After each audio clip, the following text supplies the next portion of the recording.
फैसला ले लिया गया है। मंत्रिमंडल की नई सरकार के गठन के बाद पहली बैठक हुई थी कैबिनेट की और उसमें ये बड़ा फैसला लिया गया था। अनुसूचित जाति के आरक्षण में वर्गीकरण को लेकर जो मंजूरी है वो सरकार ने दे दी है और जो डिटेल है वो भी साझा कर दी है हरियाणा सरकार की तरफ से।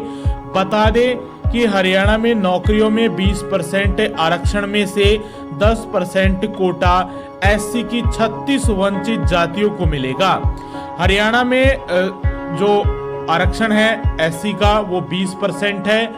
इसमें आपका आधा यानी 10% कोटा एससी की उन 36 वंचित जातियों को मिलेगा जो आरक्षण से वंचित रह गई थी। तो ये बड़ी अपडेट आई है आप सभी के लिए। प्रदेश की नई सरकार के मंत्रिपरिषद की पहली बैठक में बड़ा फैसला लिया गया। पहला, प्रदेश में नौकरियों में भी अनुसूचित जाति एससी के आरक्षण में वर्गीकरण होगा। एससी वर्ग के 20% आरक्षण में आधा यानी 10% आरक्षण है एससी वर्ग की 36 वंचित जातियों को मिलेगा और इसकी डिटेल है वो भी जारी कर दी गई है कि कौन सी वो जातियां हैं जिनको आरक्षण दिया जाएगा। इससे पहले आपके कुछ सवाल है वो देख लेते हैं। अनुसूचित जाति के आरक्षण में वर्गीकरण की जरूरत क्यों पड़ी, ये भी आप सभी का सवाल है। एससी की नौकरियों में 20% आरक्षण है हरियाणा में, यह भी एससी में शामिल सभी जातियों के लिए समान है। सरकार का दावा है कि एससी वर्ग की वंचित जातियों को आरक्षण का पूरा हक नहीं मिल पा रहा है। वहीं विपक्ष इसे राजनीति हित साधने का भी जो प्रयास है वो बता रहा है। तो बता दें कि जिस प्रकार बीसीए ए और बीसीबी टोटल आपका ओबीसी में आरक्षण दिया गया है, उसी प्रकार आपका वर्गीकरण करके एससी श्रेणी में कुछ जातियों को अलग से आधा जो भी आरक्षण है वो दे दिया गया है। सरकार ने यह फैसला क्या अचानक लिया है? नहीं, 1 अगस्त को सुप्रीम कोर्ट ने एक फैसले में एससी एसटी के आरक्षण का वर्गीकरण करने का आदेश दिया था। सरकार ने तुरंत प्रक्रिया शुरू कर दी थी। चुनाव से पहले 8 अगस्त को मंत्रिपरिषद की बैठक में चर्चा भी हुई थी, लेकिन चुनाव आचार संहिता लगने के कारण 17 अगस्त को एससी आयोग से मिली रिपोर्ट मंजूर हुई और उसके बाद आचार संहिता लग गई। यह फैसला कब से लागू होगा? बता दें कि अभी सरकार इसका विस्तृत ड्राफ्ट तैयार करेगी, फिर विधानसभा में विधेयक पास कराना होगा। राज्यपाल की मोहर के बाद यह लागू हो जाएगा। इसका असर कितना और किस आबादी पर होगा? हरियाणा में एससी की कुल आबादी लगभग 64.38 लाख है। इनमें वंचित 36 जातियों की आबादी 52.40% है यानी 33.74 लाख है। एससी की बाकी 15 जातियों की आबादी 30.64 लाख है।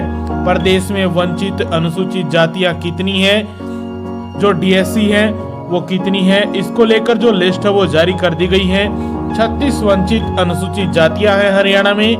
इनमें जो आपके नाम है वो आद, धर्मी, वाल्मीकि, बंगवाली, बैरार, बटवाल, बावरिया, बाजीगर, बंजारा, चनल, डागी, ट्रेन, डेहा, धानक, सिग्गी, डूम, गागरा, गादिला, जुलाहा, खटीक, कोली, मरीहा, मजहबी सिख, मेघवाल, नट, ओड, पासी, पेरना, फरेरा, सनही, सनहल और सांसी, ससोई, सपेरा, सरेरा और सिकलेगर और सिरकीबंद आदि शामिल हैं।